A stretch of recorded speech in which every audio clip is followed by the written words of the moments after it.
استاد کے سامنے احتراماً نگاہ جھکانے والا ہمیشہ سر اٹھا کر جیتا ہے۔ حضرت علی نے فرمایا، جب لوگ غصے میں ہوں تو ان کی بات غور سے سنا کرو، کیونکہ اصل حقیقت تب سامنے آتی ہے۔ مایوس نہیں ہونا چاہیے، زندگی کہیں سے بھی شروع ہو سکتی ہے۔ محبتیں اور خوشیاں بانٹتے رہا کریں، کیونکہ جس کنویں سے لوگ پانی بھرنا چھوڑ دیں وہ سوکھ جاتا ہے۔ مطلب کی کشتی پر سوار لوگ بہت جلد مخلص لوگوں سے بچھڑ جاتے ہیں۔ میں اس کا ذمہ دار ہوں جو میں نے کہا ہے، اس کا نہیں جو آپ سمجھے ہیں۔ آپ کا دل خالص اور پاکیزہ ہے تو دنیا کی کوئی شیطانی قوت آپ کا محاصرہ نہیں کر سکتی۔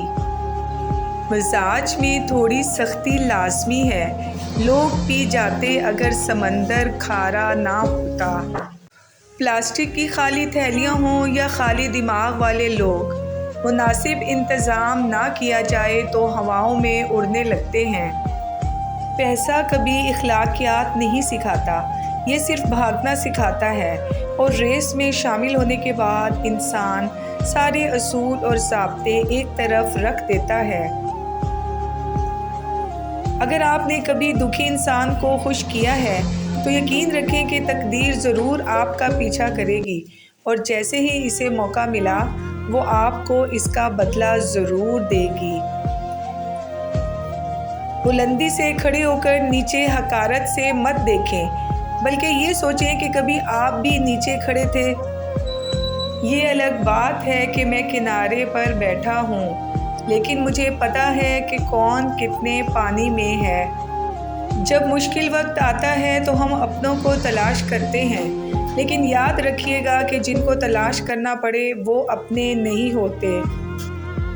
کبھی کبھی ہم کسی کو چھوڑنا نہیں چاہتے، لیکن سامنے والا انسان ہمارے لیے ماحول ہی ایسا بنا دیتا ہے کہ ہم چھوڑنے پر مجبور ہو جاتے ہیں، اور الزام بھی ہم پر ہی آ جاتا ہے۔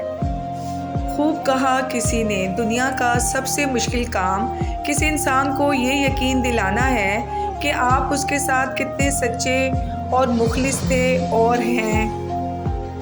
چھوڑ دیں ان لوگوں کو جنہیں آپ کی ضرورت ہے مگر قدر نہیں۔ اپنے تمام دشمنوں کو معاف کر دو، لیکن ان لوگوں کو کبھی معاف نہ کرو جو تمہارے رزق اور عزت کا دشمن ہے۔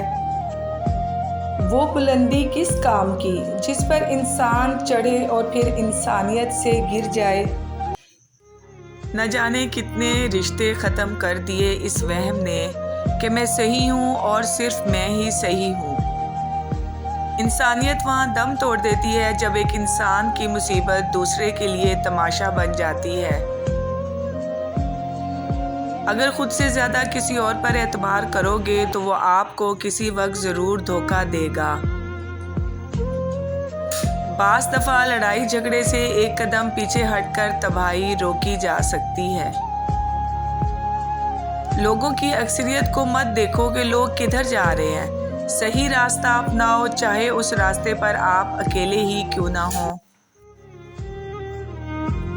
دولت کی بھوک تھی تو کمانے نکل گئے، دولت ملی تو ہاتھ سے رشتے نکل گئے۔ بچوں کے ساتھ رہنے کی فرصت نہ مل سکی، فرصت ملی تو ہاتھ سے بچے نکل گئے۔ کبھی کبھی ایسا وقت بھی آ جاتا ہے کہ کل تک ہوا میں اڑنے والے کبھی کبھار چلنے کے بھی قابل نہیں رہتے۔ عاجزی اور انکساری کے ساتھ جینا سیکھیں۔ قفس میں رہتے ہوئے ہو گئی صیاد سے الفت، میں خود ہی نوچ لیتا ہوں میرے جب پر نکلتے ہیں۔ تم جو دیتے ہو تم نہیں دیتے، تمہیں تو دینے کی توفیق بھی دینے والا دیتا ہے۔ کسی مضبوط پہاڑ کا اتنا بوجھ نہیں ہوتا جتنا بے قصور پر تہمت لگانے کا ہوتا ہے۔ سب سے زیادہ مشکل اس دروازے پر دستک دینا ہے جس کی چابیاں کبھی آپ کی ملکیت رہی ہوں۔ رشتوں کو جوڑے رکھنے کے لیے کبھی اندھا، کبھی بہرا تو کبھی گونگا ہونا پڑتا ہے۔